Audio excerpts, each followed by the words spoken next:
Hey guys, today I'm going to be doing a video on modifying a foot switch. Now, this is my foot switch. It's a Marshall foot switch. 2-button LED. I use it for my VS100. And if anyone else who has ever had one of these knows that eventually the wiring tends to kind of short out. And you have to sit there and mess with it to try to get into the right position so it actually function right. Well, today what I'm going to do is I'm taking this hard wire off. I'm putting this stereo plug in it so that way I can use a stereo cable instead of the hard wire to send the signal to the amp. Now to do this, keep moving my camera. Focus. There we go. Now to do this, it has to be a TRS cable or a stereo cable. You got the tip, the ring, and a sleeve. It cannot be a regular 1/4-inch jack like so. There's a difference. The reason being is that your tip, if you don't know, your tip sends the signal for going from on the amp from clean channel to overdrive channel. And the ring sends the signal for going for my amp to change it from overdrive 1 to overdrive 2. Now this is my second one, and so instead of buying a whole new switch, I'm just going to change this out. So what I'm going to do is I'm going to take the cable off here and take out this little plug in the back. Now here's a wire schematic that I'm using. It's very basic and it shows you the different wiring. There's 3 main wires you got to worry about in the foot switch. Like I said, you have the one for your tip, the one for the ring, and the sleeve. Now if you look at it, says conductor 3. That's mainly that goes to the sleeve. That's just mainly for your ground, neutral, common, whatever you want. And then signal 1 and 2 are conductors 1 and 2. And it's a double switch or single switch, single pole double throw switches with LEDs and resistors. Now when you look into when you're inside of the in the switch, you have the 3 main wires, your blue, red, and a yellow, and then there's a black jumper from going from switch to switch. Okay, and the yellow one is going to be the ground, common, neutral, whichever one we call it, for the sleeve. The blue is the tip signal, and the red is the ring signal. So anyway, I'm going to go ahead and I'm going to start cutting into it and getting everything ready to go. Alright, so now I've got, taking my 4 screws off. I already had the felt or the piece on the bottom. Go ahead, here's the wires that I was talking about. You got your blue wires, conductor 1. Your red wires, conductor 3. And the yellow wires, your conductor 2. And then you have the black wire for the jumper. Now, the black wire we won't necessarily mess with. It's mainly going to be the blue, red, and yellow. And what I'm going to do is I'm going to cut this here, about probably around here. Because you always want to give yourself a good bit of extra wiring. And I'm going to pull it back through. So here we go. No turning back. Cutting it about right here. Should be a good enough bit of wire. We'll go probably a little more. 3, 2, 1. Alright. Now there's no turning back. We have to get this fixed. Alright. So, what I'm going to do is see if I can pull this through. I need to get this piece off so I can pull the wiring through.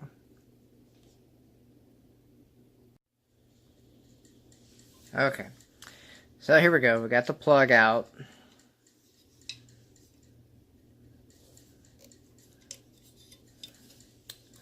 Oh, I got my tools off. Alright, got the plug off the wire. Pull the wire back through. Get my wire strippers that I knocked down on the ground.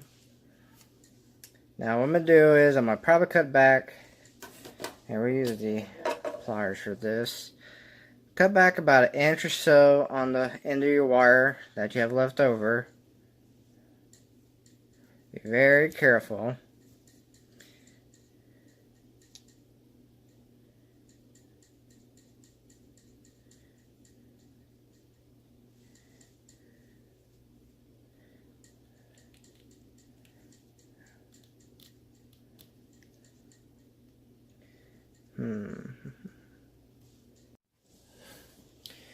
Okay, so we got the end of the wires cut. Now, being that this is the black insulation is kind of thick, what you may need to do is get a knife and kind of run it around the circle and kind of get it peeled off a little bit. But you need to get about this much of wiring so you can have this much exposed. Alright, and we're going to take these ends and we're going to strip them back so we can get to the bare wire underneath.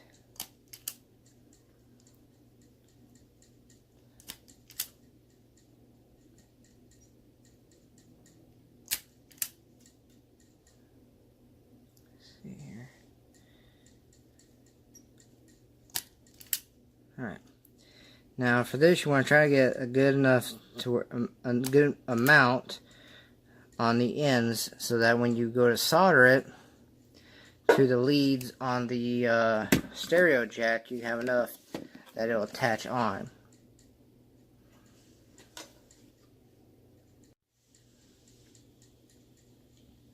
Okay, so now we have our stereo jack here, which you see it has 2 prongs here for contacts for your tip and your ring. That's for the actual plug when it plugs in here. Now you got these 3 lead points for your soldering points.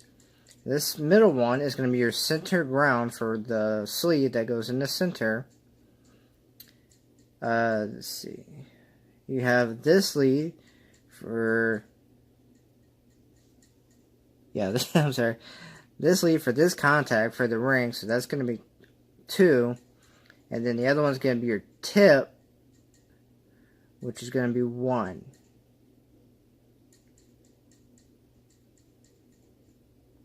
I might have that wrong. Okay, no, I'm sorry.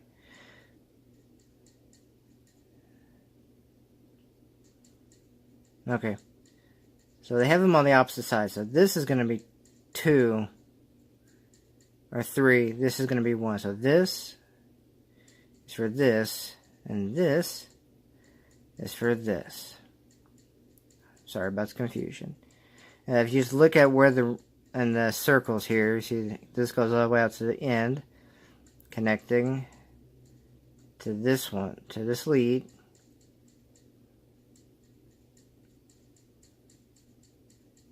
And then this one is in the middle,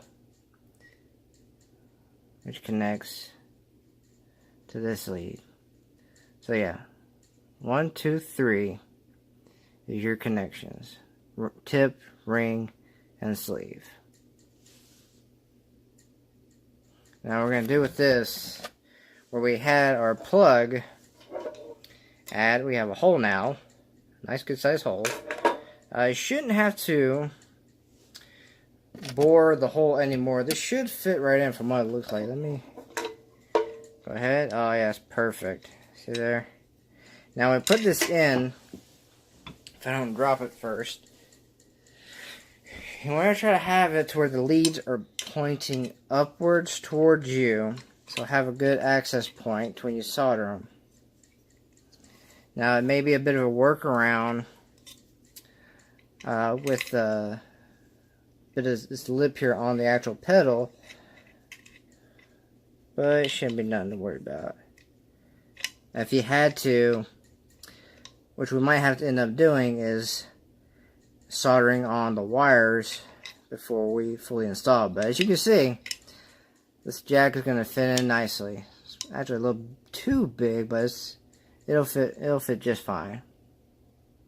So that's what we're going to have, and a benefit for this is that I can put this on my pedal board and not have to worry about excess cabling hanging all over the pedal board. This will be on there, and I got to disconnect the cable out of here or whatnot.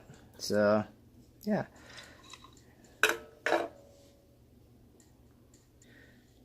Alright, I got my setup ready. I got my wire. Starting with, this is, I don't know if I said it backwards earlier, but this is number 1. Oh no, I did get it wrong. That's right. I did say it right the first time. Because they're opposites. Let me put it back in number 1. And what I'm doing is I'm taking the end of the wire, kind of twisting it together to make sure it's nice and straight. Kind of putting it into the hole of the lead point. Kind of hooking it in. So that way it kind of sits in there. Now I got my iron hot. Got my soldering iron hot, so what I'm going to do is just put some solder in there to kind of hold the connection. Warning, siren, if you haven't messed with soldering irons, they are hot. Now, a lot of people are probably going, duh.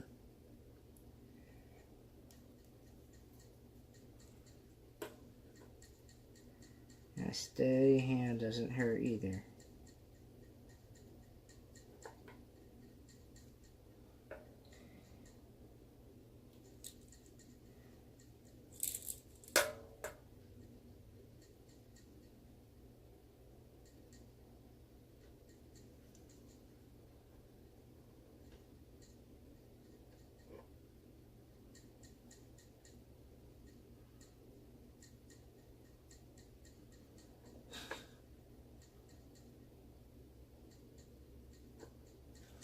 Just keeps on moving.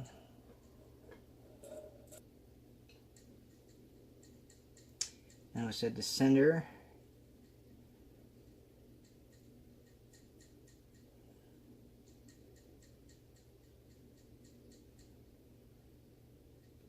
Center is the common, neutral, whatever you want to call it, ground for the sleeve. So put the hole. Hook it in there. Alright.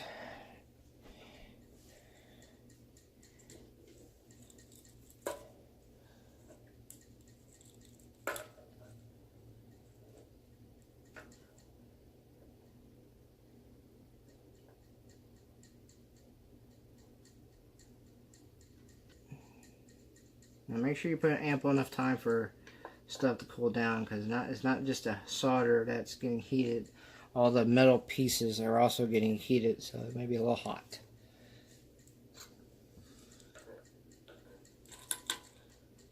Okay.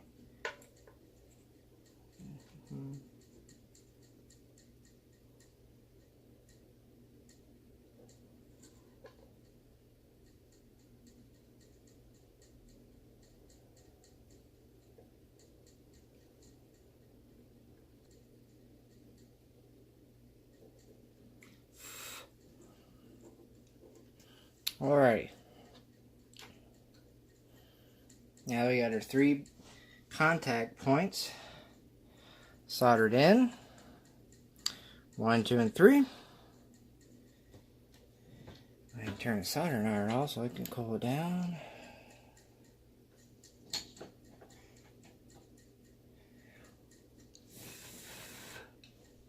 We can go ahead and put our stereo jack into the hole. It's going to be a little bit extra wiring, but that's okay. Alright. Washer. Nut.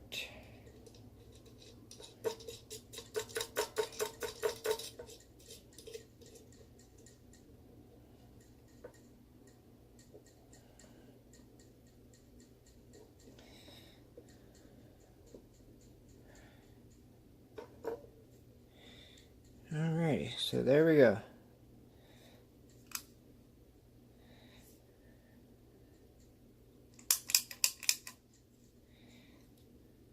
Go ahead and put the backpack on it.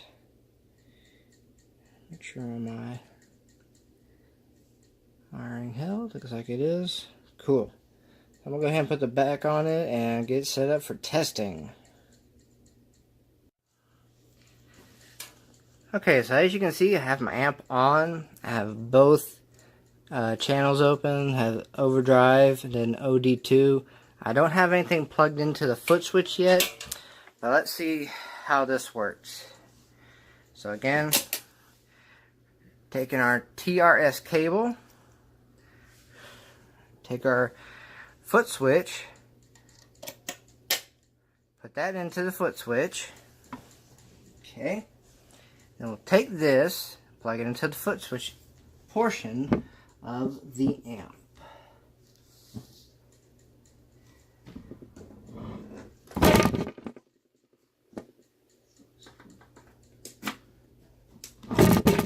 Alright. So, as we can see,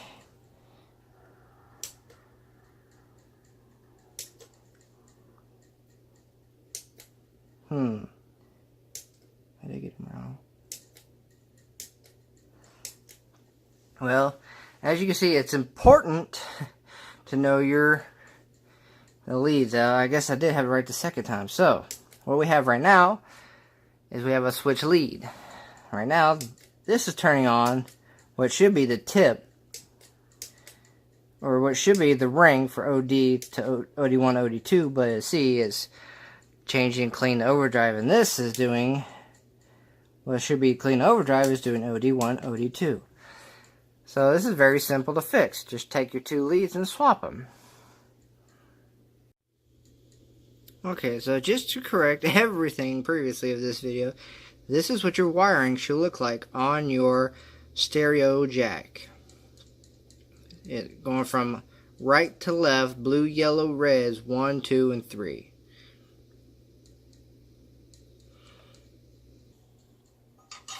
Alright, now that we've fixed our issue, we got our amp on again.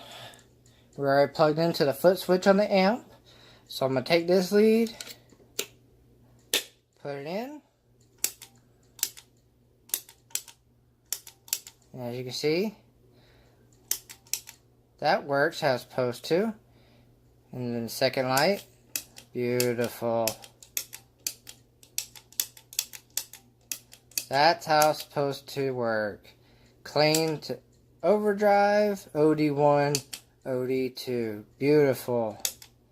I love when stuff comes together. And that's a convenient way to modify your foot switch. Now I ain't got to worry about no extra cables. I ain't got to worry about wrapping this up after each use. I mean, I got to wrap the other cable up, but that cable probably lasts a lot longer. And I could put this on my footboard or pedal board, and I ain't got to worry about no extra cabling on the board. So this is an awesome modification. I'm super excited. I've been waiting to do this for a while. So anyway, I hope this was helpful. And catch y'all later.